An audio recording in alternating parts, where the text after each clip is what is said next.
Hello, ಎಲ್ಲರಿಗೂ ನಮಸ್ಕಾರ. ನನ್ನ ಕಾಲ್ಪನಿಕ ಕಥಾಲೋಕ ಯೂಟ್ಯೂಬ್ ಚಾನಲ್ಗೆ ಸ್ವಾಗತ. ಇನ್ನು ಯಾರೆಲ್ಲ ಸಬ್ಸ್ಕ್ರೈಬ್ ಆಗಿದ್ದು ಬೇಗ ಸಬ್ಸ್ಕ್ರೈಬ್ ಆಗಿ, ಹಾಗೆ ಮುಂದಿನ ಅಪ್ಡೇಟ್ಸ್ಗಳಿಗಾಗಿ ಬೆಲ್ ಐಕಾನ್ ಅನ್ನು ಒತ್ತುವುದು ಮರೆಯದು. ಇದೇನಿದು ರಾಯರೇ, ಏನು ಒಳ್ಳೇದಾಯ್ತು ಅಂತ ಖುಷಿ ಪಡುವ ಹೊತ್ತಿಗೆ ದೊಡ್ಡ ಸಮಸ್ಯೆ ತಂದು ಎದುರು ಹಾಕಿದ್ದೀರಿ ಅಲ್ವಾ? ಈ ಲಂಕಾಧಿಪತಿ ನನ್ನನ್ನು ಈ ರೀತಿ ಹೋಗೋಕ್ಕೂ ಆಗದೆ ಇರೋಕ್ಕೂ ಆಗದೆ ನರ್ಕ ಕೊಡ್ತಿದ್ದಾನೆ. ಇಲ್ಲಿಂದ ಪಾರಾಗೋದು ಹೇಗಪ್ಪ? ನನ್ಗಂತೂ ಇಲ್ಲಿದ್ದು 6 ತಿಂಗಳು ಜಯಿಸೋಕೆ ಸಾಧ್ಯವಾ? ಬಿಟ್ಟು ಹೋಗೋಕೆ ಹೇಗ್ ತಾನೇ ಸಾಧ್ಯ? ಅಷ್ಟು ಲಕ್ಷ ದುಡ್ಡು ಕೊಟ್ಟು ಹೋಗೋದಕ್ಕೆ ಆಗುತ್ತಾ? ಖಂಡಿತ ಇಲ್ಲ. ರಾಯರೇ, ನಾನೇನಾದ್ರೂ ಪೂಜೆಯಲ್ಲಿ ಮೋಸ ಮಾಡಿದ್ದೀನಾ? ಇಲ್ಲ ಮಾತು ಕೊಟ್ಟು ಮೋಸ ಮಾಡಿದ್ದೀನಾ? ನೀವು ನನಗೆ ಈ ರೀತಿ ಮೋಸ ಮಾಡಬಹುದಾ?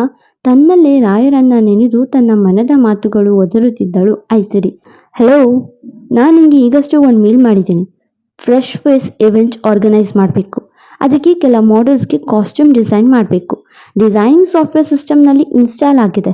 ಬೇಗ ಡಿಸೈನ್ ಮಾಡು, and I need update by 3 PM ಎಂದು ಹೋಗೇ ಬಿಟ್ಟಳು ಮಾಧುರ್ಯ. ಅವಳಿಗೆ ಈಕೆ ಹೊಸಬಳೆನ್ನುವ ಮನಸ್ಥಿತಿಯೇ ಇಲ್ಲ. ನನ್ನ ಸರಿಗೆ ಯಾವ ಸಾಫ್ಟ್ವೇರ್ ಎನ್ನುವುದು ಗೊತ್ತಿಲ್ಲ, ಅದನ್ನು ಹೇಗೆ ಉಪಯೋಗಿಸ್ಬೇಕು ಅಂತಲೂ ಗೊತ್ತಿಲ್ಲ, ಹೇಗೆ ಶುರು ಮಾಡಬೇಕು ಎಂದು ಅರ್ಥವಾಗ್ತಿಲ್ಲ. ಅದೇ ಮಾಡದೆ ಹೋದರೆ ಏನು ಮಾಡ್ತಾರೋ ಅನ್ನೋ ಭಯ. ಅಕಸ್ಮಾತ್ ಸಂಬಳದಲ್ಲಿ ಏನಾದರೂ ವ್ಯತ್ಯಾಸ ಮಾಡಿದ್ರೆ, ಈ ಲಂಕಾಧಿಪತಿ ಏನಾದರೂ ಕಿತಾಪತಿ ಮಾಡಿದ್ರೆ, ಮತ್ತೆ ಆಲೋಚನೆ ಮಾಡ್ತಾ ಸಾಫ್ಟ್ವೇರ್ ತರೋದು ಏನಾದರೂ ಕಲಿಬಹುದಾ? ನೋಡ್ತಾ ಕೂತಳು. ಮಧ್ಯಾಹ್ನದ ಸಮಯ ಕಾಲೇಜಿನಲ್ಲಿ ಊಟಕ್ಕೆಂದು ಪರಿ ಹಾಗೂ ಜೀವಿತ ಕ್ಯಾಂಟೀನ್ ಕಡೆಗೆ ಬಂದಾಗ ಅವರನ್ನ ನೋಡುವ ವಿದ್ಯುತ್ ಸ್ನೇಹಿತ ಮುರಳಿ, 500 ಗೆದ್ದೆ ಅಂತ ಬೀಗ್ತಿದ್ಯಲ್ವಾ? ತಾಕತ್ತಿದ್ರೆ ಅವಳ ಜೊತೆ ಫ್ರೆಂಡ್ಶಿಪ್ ಮಾಡು. ಅವಳು ಇದುವರೆಗೂ ಯಾವ ಹುಡುಗರ ಜೊತೆಗೂ ಸಲುಗೆ ತೋರಿ ಹತ್ರ ಬಿಟ್ಕೊಂಡಿಲ್ಲ. ಅವಳನ್ನ ನಾವು ಇಂಜಿನಿಯರಿಂಗ್ ಇಂದ ನೋಡ್ತಾ ಬಂದಿದ್ದೀವಿ. ಅವಳೇನಾದ್ರೂ ನಿನ್ ಜೊತೆ ಫ್ರೆಂಡ್ಶಿಪ್ ಮಾಡಿದ್ರೆ 500 ಅಲ್ಲ 5,000 ಕೊಡ್ತೀವಿ ಎಂದನು. ವಾಟ್? ಜಸ್ಟ್ ಫ್ರೆಂಡ್ಶಿಪ್ಪಾ? ಮಾಡೋದೇನು? ಅವಳೇ ನನ್ನ ಹಿಂದೆ ಮುಂದೆ ಸುತ್ತಬೇಕು, ಹಂಗ್ ಮಾಡ್ಬಲ್ಲೆ?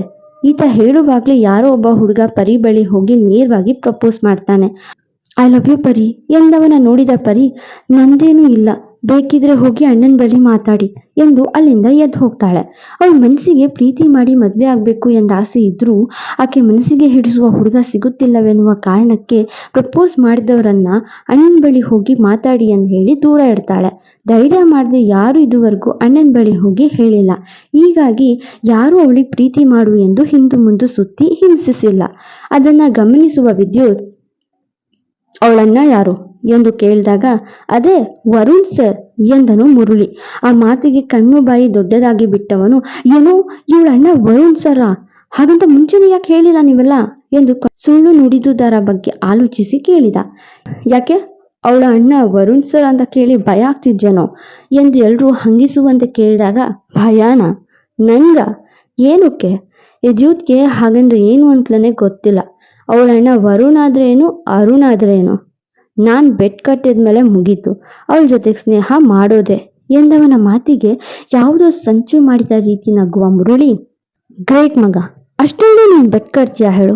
ಈ ಸಲ 5,000 ನಮ್ಗೆ ಲಾಸ್ ಆಗುತ್ತೆ ಅಂತ ಅನ್ಕೊಳ್ಬಹುದಾ ನಾವು ಎಂದು ಕೇಳುವಾಗ, ಅಲ್ಲೇ ಕೊಂಚ ದೂರದಲ್ಲಿ ನಿಂತು ಐಸ್ ಕ್ರೀಮ್ ತಿನ್ನುತ್ತಿದ್ದ ಪರಿ ಕಡೆ ನೋಡುವ ಜ್ಯೂತ್, 100% 5,000 ರೆಡಿ ಮಾಡ್ಕೊಳ್ಳಿ ಎಂದನು.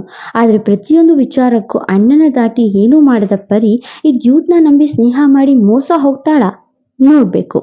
ಮಧ್ಯಾಹ್ನ ಊಟಕ್ಕೆಂದು ಬ್ಯಾಗ್ ತೆರೆದು ನೋಡಿದವಳಿಗೆ ಊಟದ ಬಾಕ್ಸ್ ಕಾಣಿಸ್ಲಿಲ್ಲ. ಬೆಳಿಗ್ಗೆ ಗಡಿಬಿಡಿಯಲ್ಲಿ ಊಟ ತಂದಿಲ್ಲವೆಂದು ಅರಿತವಳು, ಹೀಗೇನ್ ಮಾಡೋದು? ಕ್ಯಾಂಟೀನ್ ಗಟ್ಟಿ ಎಂದ್ಕೊಂಡು ಕ್ಯಾಂಟೀನ್ ಕಡೆಗೆ ಬಂದ್ಲು. ಸಿಂಹಾದ್ರಿ ಆಫೀಸಲ್ಲಿ ಕೆಲಸ ಮಾಡುವವರಿಗೆ ಕಡಿಮೆ ಎಂದರೂ 50,000 ತಿಂಗಳಿಗೆ ಸಂಬಳ. ಅದಕ್ಕೆ ತಕ್ಕಂತೆ ಕ್ಯಾಂಟೀನ್ನಲ್ಲೂ ಕಡಿಮೆ ಅಂದರೆ 150 ರೂಪಾಯಿಂದ ಶುರುವಾಗಿತ್ತು. 150 ಇದ್ರೆ 2 ದಿನ ಜೀವನ ಮುಂದಕ್ಕೆ ತಳ್ಳುವ ಹುಡುಗಿ ಅವಳು. ಅಲ್ಲಿ ಹೇಗೆ ತಾನೇ ತಿಂದ್ಯಾಳು? ಅದಕ್ಕೆ ಆಫೀಸ್ನಿಂದ ಹೊರಗಡೆ ಬಂದು ಸುತ್ತಮುತ್ತ ಯಾವುದಾದ್ರೂ ಸಣ್ಣ ಅಂಗಡಿ ಇದೆಯೇ ಎಂದು ವಿಚಾರಿಸಿ ಆಫೀಸಿನ ಹಿಂದೆ ಇರುವ ತಳ್ಳುವ ಗಾಡಿಯಲ್ಲಿ ತಿಂಡಿ ಊಟ ಮಾರುತ್ತಿದ್ದವರ ಕಡೆಗೆ ಹೆಜ್ಜೆ ಸಾಗಿಸಿದ್ಲು. ಆದರೆ ಅಲ್ಲಿ ಎಲ್ಲ ಗಂಡಸರೇ ತುಂಬಿದ್ದಾರೆ. ಅವರಿಗೆ ಅಂಗಡಿಯವರು ಸಹ ಕಾಣದ ರೀತಿಯಲ್ಲಿ ತುಂಬಿದ ಗಂಡಸರನ್ನ ನೋಡಿ ಒಂಥರ ಹಿಂಸೆ ಆಯ್ತು. ಅವ್ರ ಮಧ್ಯೆ ಹೋಗಿ ತಿನ್ನುವಷ್ಟು ಘಟವಾಣಿ ಅಲ್ಲ ಹುಡುಗಿ. ಬೇರೆ ಎಲ್ಲಾದ್ರೂ ಎಂದು ನೋಡ್ತಾ ಬರುವಾಗ ಯಾವುದೋ ಕಾರ್ ಗುದ್ದಿ ಬಿಡುವಂತೆ ಅಡ್ಡವಾಗಿ ಬಂತು. ಅಲ್ಲಿ ಜನರೇ ಓಡಾಡೋದು ಕಷ್ಟ. ಅಲ್ಲಿ ಯಾರೋ ಭೂಪ ಕಾರ್ ತಂದ್ಬಿಟ್ಟಿದ್ದ.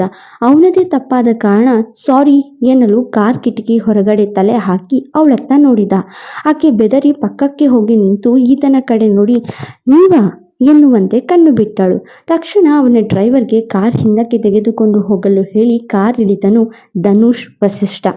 ಹಾಗೆ ಅವಳ ಬಳಿ ಬಂದು, ಫಸ್ಟ್ ಟೈಮ್ ನೀವು ನನ್ನ ಕಾರಿಗೆ ಗಡ್ಡ ಬಂದ್ರಿ, ಈಗ ನನ್ನ ಕಾರ್ ನಿಮ್ ಗಡ್ಡ ಬಂದಿದೆ, ಸಾರಿ ಮಿಸ್ ಎಂದ. ಅವನ ಮಾತಲ್ಲಿ ಸಿಕ್ಕಾಪಟ್ಟೆ ತಾಳ್ಮೆ, ಮೊಗದಲ್ಲಿ ನಗು ಇದ್ದೇ ಇರುತ್ತೆ. ಇಟ್ಸ್ ಓಕೆ ಎಂದವಳು ಅಲ್ಲಿಂದ ಹೋಗ್ಬೇಕು. ನಿಲ್ಲಿ ಮೇಡಮ್, ಏನು ನನ್ಗೂ ನಿಮ್ಗೂ ಪರಿಚಯನೇ ಇಲ್ಲ ಅನ್ನೋ ತರ ಹೋಗ್ತಾ ಇದ್ದೀರಾ? ಯಾಕೆ ಅವತ್ತಿಂದು ಅವತ್ತೇ ಅಲ್ಲೇ ಬಿಟ್ಟು ಬಿಡ್ತೀರಾ? ಮಾಡಿರೋ ಸಹಾಯ ಕೂಡ ನೆನಪಿರಲ್ವಾ ಎಂದು ಪ್ರಶ್ನೆ ಮಾಡುತ್ತಾ ಸುತ್ತಮುತ್ತ ನೋಡಿ, ಇಲ್ಲಿಗೆ ಯಾಕ್ರಿ ಬಂದ್ರಿ? ಇಲ್ಲಿ ದಿನ ಜಾತ್ರೆ ರೀತಿ ಜನ ಇರ್ತಾರೆ ಎಂದು ಕೇಳಿದಾಗ, ಅದು ಲಂಚ್ ಮಾಡೋಣ ಅಂತ ಎಂದಳು. ಆಫೀಸಲ್ಲಿ ಹಣ ವೆಚ್ಚ ಮಾಡುವುದು ಬೇಡವೆಂದು ಸಣ್ಣ ಅಂಗಡಿ ಹುಡುಗಿ ಇದೆ ಎಂದು ಹೇಳಲು ಸದ್ಯಕ್ಕೆ ಅವನೊಂದಿಗೆ ಅಷ್ಟು ಸಲುಗೆ ಬೆಳೆದಿಲ್ಲವಲ್ಲ. ಯಾಕೆ ಅದಕ್ಕೆ ಬೇರೆ ಜಾಗ ಸಿಗ್ಲಿಲ್ವಾ? ಈ ಕಡೆ ಬಾರ್ ಇದೆ ಕಣ್ರಿ ಎಂದವನು ಹೇಳಿದ ಮೇಲೆ ಅವಳಿಗೆ ಆ ಬಾರು ಕಣ್ಣಿಗೆ ಬಿದ್ದಿದ್ದು. ಹೌದು ಬಾರ್ ಇದೆ, ಗೊತ್ತಿರಲಿಲ್ಲ ಎಂದವಳ ಮುಖದಲ್ಲಿದ್ದ ಗಾಬರಿ ಕಂಡು, ಹೋಗ್ಲಿ ಬಿಡಿ, ನಾನು ಲಂಚ್ ಮಾಡಬೇಕು ಅಂತಲೇ ಬಂದಿದ್ದು. ಆ ಡ್ರೈವರ್ಗೆ ಫಸ್ಟ್ ಲೆಫ್ಟ್ ತಗೋ ಅಂದ್ರೆ ಸೆಕೆಂಡ್ ಲೆಫ್ಟ್ ತಗೊಂಡಿದ್ದಾರೆ, ಬನ್ನಿ ಅಲ್ಲಿ ಪರ್ಫೆಕ್ಟ್ ಫ್ಯಾಮಿಲಿ ವೆಜ್ ರೆಸ್ಟೋರೆಂಟ್ ಇದೆ, ತಿನ್ನಬಹುದು ಎಂದ. ಇಲ್ಲಿ ಬೇಡ ಎನ್ನುವಂತೆ ತಿರಸ್ಕರಿಸಿದವಳಿಗೆ ಬೆಳಿಗ್ಗೆ ಮದನ್ ಕಂಡಿದ್ದು ನೆನಪಾಗಿತ್ತು. ಅದು ಈ ಜಾಗದಲ್ಲೇ ಎಂದು ತಿಳಿದ ನಂತರ ಅಲ್ಲಿರುವುದುಂಟೆ. ಮೊದಲು ಜಾಗ ಖಾಲಿ ಮಾಡ್ಬೇಕಂದ್ಕೊಂಡವಳು, ಬನ್ನಿ ಮೇಡಮ್, ಹೊಟ್ಟೆ ಹಸಿತಿದೆ, ಒಬ್ನೇ ಉಂಟಿ ಪಿಶಾಚಿಯಾಗಿ ಊಟ ಮಾಡ್ತಿದ್ದೀನಿ, ಇವತ್ತು ನೀವು ಕಂಪ್ನಿ ಕೊಡಿರಂತೆ ಎಂದು ಕೇಳಿಕೊಂಡಾಗ ಇಲ್ಲ ಎನ್ನಲು ಆಕೆಗೂ ಮನಸ್ಸಾಗ್ಲಿಲ್ಲ. ಸರಿ ಎಂದು ಹೋದಳು. ಯಾವುದೋ ಹೋಟೆಲ್ನಲ್ಲಿ ಆಕೆ ಮಸಾಲ ದೋಸೆ ತೆಗೆದುಕೊಂಡ್ರೆ ಈತ ಒಂದೊಳ್ಳೆ ಊಟ ತೆಗೆದುಕೊಂಡ. ಹಾಗೆ ಮಾತು ಮುಂದುವರಿಸುತ್ತಾ ಊಟ ತಿನ್ನುತ್ತಿದ್ರು. ಒಂಟಿ ಅಂದ್ರಿ ಎಂದು ಅವಳೇ ಮಾತು ಶುರು ಮಾಡಿದ್ಲು. ಅದೇನೋ ಅವನ ಬಗ್ಗೆ ತಿಳಿಯುವ ಮನಸ್ಸಾಗಿದೆ ಹುಡುಗಿಗೆ. ಅಪ್ಪ ಅಮ್ಮ ಇಬ್ರು ಚೆನ್ನೈಯಲ್ಲಿದ್ದಾರೆ. ಅವ್ರ ಹುಟ್ಟೂರು ಅದು. ಅಪ್ಪನಿಗೆ ಚೂರು ಆರೋಗ್ಯ ಸರಿ ಇಲ್ಲ. ಇಲ್ಲಿಗಿಂತ ಹಳ್ಳಿ ಬೆಸ್ಟ್ ಅಂತ ನಾನು ಒಪ್ಸಿದ್ದು. ಅದಕ್ಕೆ ನಾನು ಒಬ್ನೇ ಇಲ್ಲಿರೋದು, ಇಲ್ಲೇ ಆಫೀಸ್ ಇರೋದು. ನಾನು ಇಲ್ಲೇ ಇದ್ದು ಅವರನ್ನ ಆಗಾಗ ನೋಡಕ್ ಹೋಗ್ತಿರ್ತೀನಿ. ಅಪ್ಪ ಅಮ್ಮನಿಗೂ ನನ್ ಬಿಟ್ಟಿರುವ ಮನ್ಸಿಲ್ಲ, ಅದಕ್ಕೆ ಮದ್ವೆ ಅಂತ ಫಿಟ್ಟಿಂಗ್ ಇಟ್ಟಿದ್ದಾರೆ. ಒಳ್ಳೆ ಹುಡುಗಿ ಸಿಕ್ಕರೆ ಮದ್ವೆ ಆಗಿ ಅಪ್ಪ ಅಮ್ಮನ ಜೊತೆ ಸೆಟಲ್ ಆಗ್ತೀನಿ ಎಂದ. ಮತ್ತೆ ಯಾವ ಆಫೀಸ್ ನಿಮ್ದು? ನಂದು ಸಿಂಹಾದ್ರಿ ಆಫೀಸ್ ಇದೆಯಲ್ವಾ, ಅದ್ರ ಎದುರಿರೋ Vasishtha marriage event management office ಎಂದ. ಅವನ ಬಳಿ ತಾನು ಸಿಂಹಾದ್ರಿ ಆಫೀಸಲ್ಲಿ ಕೆಲಸ ಮಾಡೋದು ಈಗಲೇ ಹೇಳೋದೋ ಬೇಡೋದು ಎಂದು ಆಲೋಚಿಸುತ್ತಾ, ಯಾವುದು ಬಿಡಿ ಎಂದಳು. ಅದು ನಿಜವೇ, ಹೆಸರು ಹೇಳೋಕೆ ಸೆಕೆಂಡ್ ಮೀಟ್ ಎಂದವರು, ಆಫೀಸ್ ಬಗ್ಗೆ ಹೇಳೋಕೆ ಥರ್ಡ್ ಮೀಟ್ ಎನ್ನುವುದರಲ್ಲಿ ಅನುಮಾನ ಎಲ್ಲ ಬಿಡಿ ಎಂದ. ಅವಳ ಬುದ್ಧಿ ಈಗ ಅವನಿಗೆ ಅರ್ಥವಾಗಿತ್ತೋ ಏನೋ. ಹಾಗೇನಿಲ್ಲ, ನಾನ್ ಬೇಗ ಎಂದು ಆಕೆ ಹೇಳೋ ಮುನ್ನವೇ ಯಾರನ್ನು ನಂಬಲ್ಲ ಅಂತ ಆಯ್ತು. ಒಳ್ಳೇದು ಬಿಡಿ, ಹುಡುಗಿರು ಹಾಗೆ ಇರ್ಬೇಕು, ನಾನು ಫೋರ್ಸ್ ಮಾಡಲ್ಲ. ನೀವಾಗೆ ನಿಮ್ ಬಗ್ಗೆ ಹೇಳೋವರೆಗೂ ಏನು ಕೇಳಲ್ಲ. ಅದೇ ಅಲ್ಲಿವರೆಗೂ ನಾನು ನಿಮ್ಮನ್ನ ಇವರೇ ಅಂತಲೇ ಕರಿತೀನಿ ಎಂದ. ಹಾಗೆ ಇಬ್ರು ಊಟ ಮಾಡುವಾಗ ಕೆಲಸದಾಕಿ ಒಬ್ರು ತಲೆ ತಿರುಗಿದ ಊಟದ ತಟ್ಟೆಯನ್ನ ಬಂದಿದ್ದ ಕಸ್ಟಮರ್ ಮೇಲೆ ಬೀಳಿಸ್ಬಿಟ್ಲು. ಅದರಲ್ಲಿದ್ದ ಸಾರು, ಅನ್ನ ಇತ್ಯಾದಿ ಅವ್ರ ಮೇಲೆ ಸ್ವಲ್ಪ ಬಿದ್ದಿತ್ತು. ಅದರಿಂದ ಕೋಪಗೊಂಡವರು ಅವಳ ಮೇಲೆ ಕೈ ಮಾಡಿಬಿಟ್ಟಿದ್ರು. ಆ ಹೆಂಗಸು ಹೊಡೆಸ್ಕೊಂಡ್ರು. ಕ್ಷಮಿಸಿ ಸರ್ ಎಂದು ಪ್ಲೇಟ್ ಎತ್ತುವಾಗ, ಹೌ ಮಚ್ ಇಟ್ ಕಾಸ್ಟ್? ನಿನ್ನ ಹಾಗೆ ಕೊಳ್ಕು ಬಟ್ಟೆ ಅಲ್ಲ ಇದು, ಇಡಿಯಟ್ ಎಂದು ಮತ್ತೆ ಬೈತಿದ್ದಾಳೆ ಆ ಹುಡುಗಿ. ಆ ಹೆಂಗಸು ಕಣ್ಣೀರ್ ಹಾಕುತ್ತಾ ಮತ್ತೊಮ್ಮೆ ಕ್ಷಮೆ ಕೇಳಿದ್ಲು. ನಿಮ್ಮಂತವರಿಗೆ ಕೆಲಸ ಕೊಟ್ಟವರಿಗೆ ಹುಗ್ಗಿಬೇಕು ಮೊದಲು, ಇದನ್ನ ಸರ್ವಿಂಗ್ ಅಂದ್ರೆ? ಲಿಟ್ರೇಟ್ ಫೂಲ್ ಎಂದು ಮತ್ತೆ ವಾದ ಮಾಡುವಾಗ, ಅವ್ರಿಗೆ ಸರ್ವ್ ಮಾಡೋಕ್ ಬರಲ್ಲ, ನೀವು ಮಾಡಿ ತೋರಿಸಿ ನೋಡೋಣ ಎಂದು ಅವ್ರ ಬಳಿ ಹೊರಟನು ಧನುಷ್. ಎಲ್ರೂ ಆಗಿಂದ ಆ ಹುಡುಗಿಯ ಸೊಕ್ಕಿನ ಮಾತಿಗೆ ಮೂತಿ ತಿರುಗಿಸಿದ್ರು. ಈಗ ಇವನ್ ಮಾತುಗಳಿಗೆ ಮುಂದೇನು ಎನ್ನುವಂತೆ ನೋಡ್ತಿದ್ರು. ನೀನ್ ಯಾರು ಎಂದು ದುರ್ಗುಟ್ಟಿ ಕೇಳಿದವಳ ನೋಡಿ, ಮನುಷ್ಯತ್ವ ಇರೋ ಮನುಷ್ಯ. ಮನುಷ್ಯನಲ್ಲಿ ಬೇಕಿರೋದು ಮನುಷ್ಯತ್ವ. ಮನುಷ್ಯತ್ವ ಇರೋರನ್ನ ಮಾತ್ರ ಮನುಷ್ಯ ಅನ್ನೋಕ್ ಸಾಧ್ಯ, ಇಲ್ಲವಾದ್ರೆ ಮೃಗ ಅಂತ ಕರಿಬೇಕು. ಆ ಹೆಂಗಸು ಮಾಡಿದ್ದು ತಪ್ಪಿರ್ಬಹುದು, ಆದ್ರೆ ಅದಕ್ಕೆ ಅವರು ಕ್ಷಮೆ ಕೇಳಿದ್ದಾಯ್ತು. ಅದಕ್ಕೆ ತಕ್ಕಂತವ್ರು ಕ್ಲೀನ್ ಮಾಡ್ತಿದ್ದಾರೆ. ನಡೆಯೋ ಕಾಲು ಎಡುವುದೇ ಇರಲ್ಲ.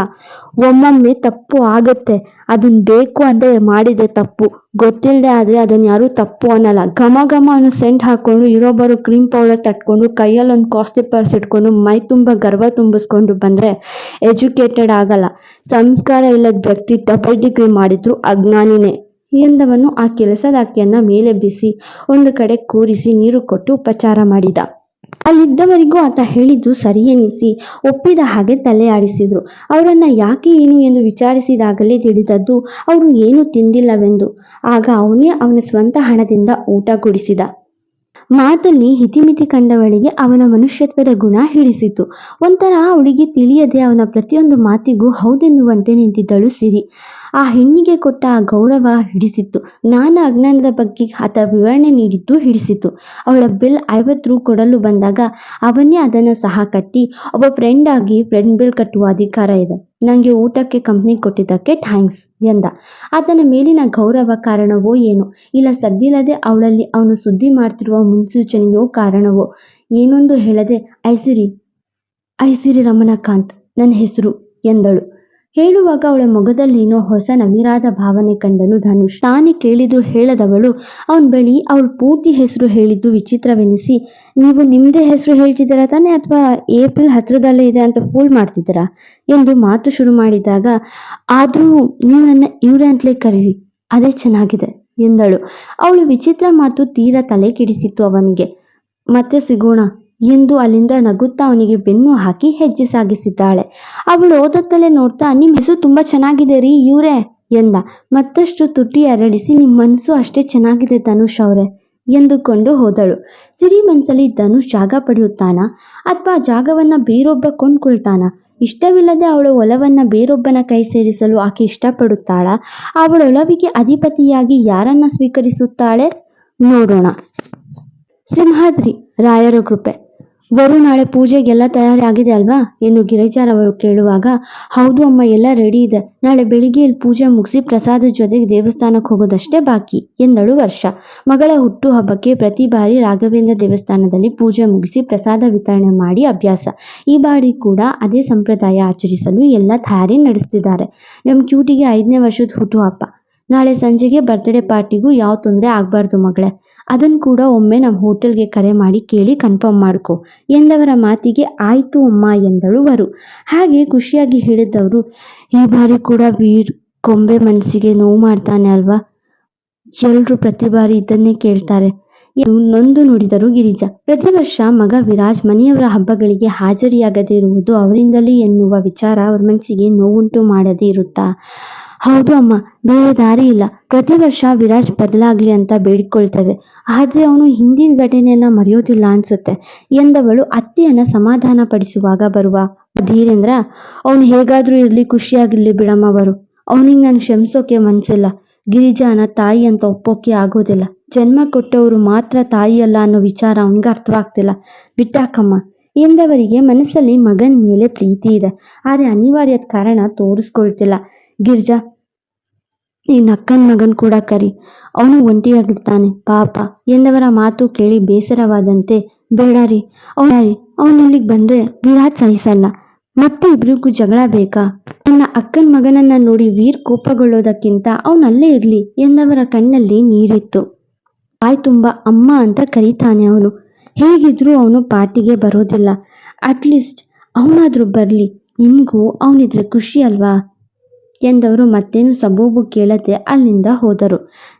ಅಕ್ಕನ ಮಗ ಎಂದರೆ ಸಿಕ್ಕಾಪಟ್ಟೆ ಇಷ್ಟ ಗಿರಿಜಾಗೆ. ಆದರೆ ವಿರಾಜ್ ಕೋಪ ಮಾಡಿಕೊಂಡು ಮನೆಯನ್ನ ಅಲುಗಾಡಿಸಿ ಬಿಟ್ರೆ ಈಗಾಗಲೇ ಅವನ ಕೋಪ ತಾಪ ತಾಳಲಾಗದೆ ಅಕ್ಕ ಮತ್ತು ಅವಳ ಗಂಡ ಚೆನ್ನೈ ಪಾಲಾಗಿದ್ದಾರೆ. ಇರೋದೊಬ್ಬನೇ ಮಗ, ಅವನಿಗೂ ಏನಾದರೂ ವಿರಾಜ್ ಕಾರಣ ತೊಂದರೆ ಆದರೆ ಅಕ್ಕ ಬಿಡುತ್ತಾಳ? ರಕ್ತ ಸಂಬಂಧ ಹಾಳಾದ್ರೆ ಎನ್ನುವ ಭಯ ಅವರಿಗೆ. ಆದರೆ ಆಸೆಯೂ ಹೌದು. ಮನಸ್ಸು ತಾಳಲಾಗದೆ ಕರೆ ಮಾಡಿದ್ರು. ಇತ್ತ ಆಫೀಸಿನ ಊಟದ ಸಮಯ ಮೀರಿ ಹೋದ್ರೂ ಐಸಿರಿ ಬಂದಿಲ್ಲ. ಅವಳು ಬಾರದ್ದು ನೋಡಿ ವಿರಾಜ್ ಬಳಿ ದೂರು ಕೊಟ್ಟಳು ಮಾಧುರ್ಯ. ಅದಕ್ಕವನು ತಲೆ ಕೆಡಿಸ್ಕೊಳ್ಳಿಲ್ಲ. ಬರ್ತಾಳೆ ಹೋಗು, ಓಡಿ ಹೋಗೋಕ್ಕೆ ಅವಳಿರೋದು ವಿರಾಜ್ ಕೋಟೆಯಲ್ಲಿ ಎಂದು ನಕ್ಕನು. ಹೇಳಿ ಪ್ರಯೋಜನವಿಲ್ಲದ ಹಾಗೆ ಅಲ್ಲಿಂದ ಹೋದಳು ಮಾಧುರಿ. ಅಷ್ಟರಲ್ಲಿ ಬಂದಳು ಐಸಿರಿ. ಬಂದವಳೆ ಮಾಧುರ್ಯನ ನೋಡಿ, ಮ್ಯಾಮ್, ನನಗೆ ಆ ಸಾಫ್ಟ್ವೇರ್ ಬಳಸೋಕೆ ಗೊತ್ತಾಗ್ತಾ ಇಲ್ಲ, ಪ್ಲೀಸ್ ಒಮ್ಮೆ ಹೇಳ್ಕೊಡಿ ಎಂದು ಕೇಳುವಾಗ, ಹೇ ಯು, ಎಲ್ಗೆ ಹೋಗಿದ್ದೆ? Don't you have time sense? ನಿಂಗೆ ನಾನು ಲೀಡಾ? ನನಗೆ ನೀನು ಲೀಡಾ? ಊಟ ತಿಂದು ಬರೋದಕ್ಕೆ 2 ಗಂಟೆ ಬೇಕಾ ನಿಂಗೆ? ನೀನು ಬರೋ ತನಕ ಕಾಯೋಕೆ ನಾನು ನಿನ್ನ ವಾಚ್ಮನ್ ಅನ್ಕೊಂಡ್ಯಾ? ನೀನು ನೋಡ್ತಾ ಕೂರೋಕೆ ನನಗೇನು ಬೇರೆ ಕೆಲಸ ಇಲ್ಲ ಅನ್ಕೊಂಡ್ಯಾ ಎಂದು ದಪ್ಪಾಳಿಕೆ ನಡೆಸಲು ಶುರು ಮಾಡಿದ್ಲು. ಹಾಗಲ್ಲ ಮ್ಯಾಮ್, ನನಗೆ ಊಟದ ಸಮಯವಾಗಿದ್ದು ಗೊತ್ತೇ ಆಗಲಿಲ್ಲ. ಇಲ್ಲಿಂದ ಹೋಗಿದ್ದೆ 2 ಗಂಟೆಗೆ, ಅದಕ್ಕೆ ಬರೋದು 3 ಗಂಟೆ ಆಯಿತು ಎಂದವಳ ಮಾತಿಗೆ ಗೊತ್ತಾ, ಇವತ್ತು ಲಾಸ್ಟ್, ಮತ್ತೇನಾದರೂ ಗಂಟೆಗಟ್ಟಲೆ ಸೀಟ್ ಬಿಟ್ಟು ಓಡ್ ಹೋದ್ಯೋ ಆಗಿದೆ ನಿನಗೆ ಎಂದು ತೋರ್ಬೆರಳು ತೋರಿಸಿ ಎಚ್ಚರಿಕೆ ನೀಡುತ್ತಿದ್ದ ಮಾಧುರ್ಯಾಳ ನೋಡುತ್ತಾ, ಏನ್ ಮಾಡ್ತೀಯ ಮಧು ಬೇಬಿ, ಅವಳನ್ನ ಕೆಲಸದಿಂದ ತೆಗೆದ್ಬಿಡ್ತೀಯಾ? ಹೌದು ಅನ್ನೋದಾದ್ರೆ ಆಫೀಸ್ ನಿಂದಾಗಿರ್ಬೇಕು ಅಲ್ವಾ? ಇಲ್ಲ ಆಫೀಸಲ್ಲಿರೋ ಬಾಸ್ ನಿನ್ನವನಾಗಿರ್ಬೇಕು. ನಂಗೊತ್ತಿರೋ ಪ್ರಕಾರ ಆಫೀಸ್ನಲ್ಲಿ ನೀನ್ ಸಹ ಕೆಲಸದವಳೆ. ಆಫೀಸ್ ನಿಂದಲ್ಲ, ಮತ್ತೆ ಆಫೀಸಿನ ಬಾಸ್ಗೆ ನೀನು ಕೆಲಸದವಳೆ. ಅಂದ್ರೆ ಬಾಸ್ ಕೂಡ ನಿನ್ನವನಲ್ಲ. ಅದು ಬಿಟ್ಟು ಬೇರೆನಾದ್ರೂ ಇದೆಯಾ ಎಂದು ಹೇಳುತ್ತಾ ಬಂದ. ಪ್ರಿನ್ಸ್, ನಾನು ಜಸ್ಟ್ ಸ್ಟ್ರಾಂಗ್ ಆಗಿ ವಾರ್ನ್ ಮಾಡ್ತಿದ್ದೆ ಅಷ್ಟೇ, ದಾಟ್ಸ್ ಇಟ್ ಎಂದು ನಾಟಕೀಯವಾಗಿ ನಕ್ಕಳು. ಅವನ ವಿರುದ್ಧ ಎದುರುತ್ತರ ಕೊಟ್ಟು ಅಲ್ಲಿರಲು ಆಕೆ ಸಾಧ್ಯವೇ? ಖಂಡಿತ ಇಲ್ಲ ಅಂತ ಗೊತ್ತವಳಿಗೆ. ಸ್ಟ್ರಾಂಗ್ ಆಗಿ ಕೆಲಸ ಹೇಳ್ಕೊಡು, ವಾರ್ನ್ ಮಾಡೋಕೆ ನಾನಿದ್ದೀನಿ. ಅವಳಿಗೆ ಇದೆಲ್ಲ ಹೊಸತು. She is not professional fashion designer. ಅಲ್ಲದೆ ಇವತ್ತು ಅವಳ ಫಸ್ಟ್ ಡೇ ಎಂದವನು ಐಸಿರಿ ಬಳಿ ಬಂದು, ಎಲ್ಲಿನ ಟೈಮ್ ಸೆನ್ಸ್ ಮೀರಿದ್ರೆ ಸ್ಟ್ರಾಂಗ್ ಆಗಿ ನಾನ್ ಬುದ್ಧಿ ಹೇಳ್ಬೇಕಾಗತ್ತೆ, ನನ್ನ ಸ್ಟೈಲ್ನಲ್ಲೇ. ಇವತ್ತಿನ ಫಸ್ಟ್ ಡೇ ಅಂತ ಎಕ್ಸ್ಕ್ಯೂಸ್ ಕೊಡ್ತಿದ್ದೀನಿ ಎಂದ. ಥ್ಯಾಂಕ್ಸ್ ಸರ್, ನಾನು ನಾಳೆಯಿಂದ ಟೈಮಿಂಗ್ಸ್ ಮೇಂಟೈನ್ ಮಾಡ್ತೀನಿ ಎಂದಳು. ಗುಡ್, ಸರಿ, ಈಗ ನಿನ್ನಿಂದ ಇನ್ನೊಂದು ಕೆಲಸ ಆಗ್ಬೇಕಿದೆ ಎಂದು ಅವನು ಪೂರ್ತಿ ವಾಕ್ಯ ಮುಗಿಸುವ ಮುನ್ನವೇ, ಇನ್ನೊಂದು ಕೆಲಸನಾ ಎಂದು ವಿಚಿತ್ರವಾಗಿ ನೋಡ್ತಾಳೆ ಸಿರಿ. ಅವಳಿಗೆ ಭಯ, ಈ ಲಂಕಾಧಿಪತಿ ಮತ್ತೇನ್ ಮಾಡ್ತಾನೋ ಎಂದು. ಹೌದು ಎಂ, ಒಂದ್ ಕೆಲ್ಸಾನೇ ಇದೆ, ನಿನ್ ಮೇನ್ ಕೆಲ್ಸ. ಅದಕ್ಕೆ ನಾನು ನಿನ್ನ ಸೆಲೆಕ್ಟ್ ಮಾಡಿದ್ದು. ನಿನ್ ಬಾಡಿ ಅಳತೆ ತಗೊಳಕ್ಕೆ ಟೈಲರ್ಸ್ ಬಂದಿದ್ದಾರೆ, ಅವರಿಗೆ ಕೋಆಪರೇಟ್ ಮಾಡು ಎಂದ. ಟೇಲರಾ ಎಂದು ಗಾಬರಿಯಾದಾಗ, ಇಲ್ಲ ಜೈಲರ್. ಬಟ್ಟೆ ಅಳತೆ ತಗೊಳಕ್ ಟೇಲರ್ ಬರ್ದೆ ಇನ್ಯಾರ ಬರ್ತಾರೆ, ಸೀನ್ ಕ್ರಿಯೇಟ್ ಮಾಡ್ಬೇಡ ಎಂದವನ ನೋಡಿ, ನಾನ್ ಯಾಕೆ ಅಳತೆ ಕೊಡ್ಬೇಕು ಎಂದು ಕೇಳುವಾಗ, ಆಫೀಸ್ಗೆ ಯೂನಿಫಾರ್ಮ್ ಕೊಡ್ಬೇಕು ಅಂತ ಡಿಸೈಡ್ ಮಾಡಿದ್ದೀನಿ ಅದಕ್ಕೆ ಎಂದವನ ಮಾತಲ್ಲಿ ವ್ಯಂಗ್ಯವಿದೆ. ಸರ್ ಪ್ಲೀಸ್ ಏನು ಹೇಳಿ ಎಂದು ವಿನಯದಿಂದ ಕೇಳಿದ್ಲು. ಯಾಕಂದ್ರೆ ನಿನ್ ಬಾಡಿ ಸೈಜ್ ನಮಗ್ ಗೊತ್ತಿಲ್ಲ ಅದಕ್ಕೆ ಎಂದ. ಅವಳಿಗೆ ಒಂಥರ ಮುಜುಗರವಾಯ್ತು. ಮುಖ ಕಿವುಚಿದಳು. ನಾಳೆ ನಿನ್ಗೆ ಒಂದು ಫೋಟೋ ಶೂಟ್ ಇದೆ, ಅದಕ್ಕೆ ಕಾಸ್ಟ್ಯೂಮ್ ರೆಡಿ ಮಾಡಿಸಿದ್ದೀನಿ. ಸೊ ಅವರು ಅಳತೆ ತಗೋಬೇಕು, ಸಪೋರ್ಟ್ ಮಾಡು ಎನ್ನುವಾಗ್ಲೇ ಕೆಲಸಗಾರರು ಅಳತೆ ಟೇಪ್ ಹಿಡಿದು ಬಂದ್ಬಿಟ್ಟಿದ್ರು. ನಾನು ಯಾವ ಫೋಟೋ ಶೂಟ್ ಮಾಡಿಸ್ಬೇಕು, ನನ್ಗದೆಲ್ಲ ಹಿಡ್ಸಲ್ಲ, ನಾನು ಯಾವುದು ಮಾಡಿಸಲ್ಲ ಎಂದಳು. ಅವಳಿಗಿನ್ನೂ ಗೊತ್ತಿಲ್ಲ ಅವನು ಅವಳನ್ನ ಕ್ರಾಬಿಯರ್ ಲುಕ್ ಫ್ಯಾಷನ್ ಶೋನಲ್ಲಿ ಭಾಗವಹಿಸಲು ಸಹಿ ಹಾಕಿಸ್ಕೊಂಡಿದ್ದಾನೆ ಎಂದು. ನೀನ್ ಏನ್ ಮಾಡ್ಬೇಕು ಏನ್ ಮಾಡ್ಬಾರ್ದು ಅನ್ನೋದು ಹೇಳ್ಬೇಕಾಗಿರೋದು ನಾನು, ನೀನಲ್ಲ. ಯಾರು ಕೋಳಿನ್ ಕೇಳಿ ಮಸಾಲೆ ಹರಿಯಲ್ಲ ಡಾರ್ಲಿಂಗ್, ಬಾಯಿ ಮುಚ್ಕೊಂಡು ನಿಂತ್ಕೊಳೆ ಎಂದು ಅಲ್ಲಿದ್ದವರಿಗೆ ಬಂದು ಅಳತೆ ತಗೊಳ್ಳಿ ಎಂದ. ಸರ್ ಪ್ಲೀಸ್, ನನಗೆ ಇದೆಲ್ಲ ಇಷ್ಟ ಆಗಲ್ಲ, ನಾನು ಇದೆಲ್ಲ ಮಾಡೋ ಹುಡುಗಿ ಅಲ್ಲ, ಪ್ಲೀಸ್ ಇದೊಂದು ನನ್ನ ಕೈಯಿಂದ ಆಗಲ್ಲ, ಬಿಟ್ಬಿಡಿ ಎಂದವಳ ಕಣ್ಣಲ್ಲಿ ನೀರಾವರಿಸಿದೆ. ಹೇ ಸರಿ ಕೂಲ್, ಫೋಟೋ ಶೂಟ್ ಮಾಡಿಸಿದ್ರೆ ತಪ್ಪೇನಿದೆ, ಎಷ್ಟೋ ಜನ ದುಡ್ಡು ಕೊಟ್ಟು ಫೋಟೋ ಶೂಟ್ ಮಾಡಿಸ್ತಾರೆ, ನಿನ್ಗೆ ಫ್ರೀಯಾಗಿ ಸಿಕ್ಕಿರೋ ಅವಕಾಶ ಇದು, ಎಂಜಾಯ್ ಇಟ್ ಎಂದಳು ಮಾಧುರ್ಯ. ಅವಳಿಗಿದೆಲ್ಲ ಸಹಜವೇ, ಆದ್ರೆ ನಮ್ಮ ಹುಡುಗಿಗೆ, ಸರ್ ಪ್ಲೀಸ್ ಇದೆಲ್ಲದಕ್ಕೂ ನನ್ನ ಒಪ್ಪಿಗೆ ಇಲ್ಲ ಎಂದವಳ ನೋಡಿ, ಸೈನ್ ಇದಕ್ಕೂ ಆಗಿದೆ ಡಾರ್ಲಿಂಗ್, ನೀನ್ ಅಕಸ್ಮಾತ್ ಈ ಶೋಕ್ ಕೈ ಕೊಟ್ರೆ ನಾನು ನಿನ್ಮೇಲೆ ಕೇಸ್ ಹಾಕ್ಬೋದ್ಲು ಅಂತಾನೂ ಇದೆ ಆ ಬಾಂಡಲ್ಲಿ ಎಂದು ನಕ್ಕನು. ಇಡೀ ಆಫೀಸಲ್ಲಿ ಎಲ್ರೂ ಅವರವರ ಕೆಲಸ ಬಿಟ್ಟು ಇವಳತ್ತ ನೋಡ್ತಾ ನಿಂತ್ರು. 3 ಜನ ಹುಡುಗರು ಟೇಪ್ ಹಿಡಿದು ಅವಳ ಕಡೆಗೆ ಬರ್ತಿದ್ದಾರೆ. ಹುಡುಗಿಯರಾಗಿದ್ರೆ ಬಹುಶಃ ಒಪ್ತಿದ್ಲು ಅನ್ಸುತ್ತೆ, ಆದ್ರೆ ಗಂಡಸರನ್ನ ನೋಡಿ ಮತ್ತಷ್ಟು ಹೆದರಿದ್ಲು ಹುಡುಗಿ. ಬೇರೆ ದಾರಿ ಕಾಣಿಸದೆ ಮನ್ಸಲ್ಲೇ ಮರುಗುತ್ತಾ ಕಣ್ಣೀರ್ ಸುರಿಸಿದ್ಲು. ಅವಳನ್ನೇ ನುಂಗಾಕುವ ಹಾಗೆ ಕೇಡಿ ನಗು ನೀಡುತ್ತಾ ನಿಂತಿದ್ದನು ಲಂಕಾಧಿಪತಿ. ಆ ಗಂಡಸರು ಅವಳ ಸನಿಹಕ್ಕೆ ಹೋಗಿ ಟೇಪ್ ಹಿಡಿದು ಮೈ ಮುಟ್ಟಿ ಅಳತೆ ಮಾಡ್ಬೇಕಿತ್ತು. ಅಷ್ಟರಲ್ಲಿ ಹೋಡಾನ್ ಎಂದ ಎಲ್ಲರಿಗೂ ಕೇಳಿಸುವಂತೆ. ಕೆಲಸ ಮಾಡ್ತಿದ್ದವರೆಲ್ಲ ಗಾಬರಿ ಆದ್ರು. ಕಣ್ಣೀರು ಸುರಿಸುತ್ತಾ ನಿಂತಿದ್ದವಳು ಕೂಡ ತಕ್ಷಣ ಕಣ್ ತೆರೆದು ಅವನನ್ನೇ ನೋಡಿದ್ಲು. ಅವನ ಆಲೋಚನೆಯಾದ್ರೂ ಏನು ಯಾರಿಗೂ ಗೊತ್ತಾಗ್ಲಿಲ್ಲ. ಮುಂದೆ ಶೇರ್ ಕಮೆಂಟ್ ಮಾಡೋದು ಮರೆಯದಿರಿ.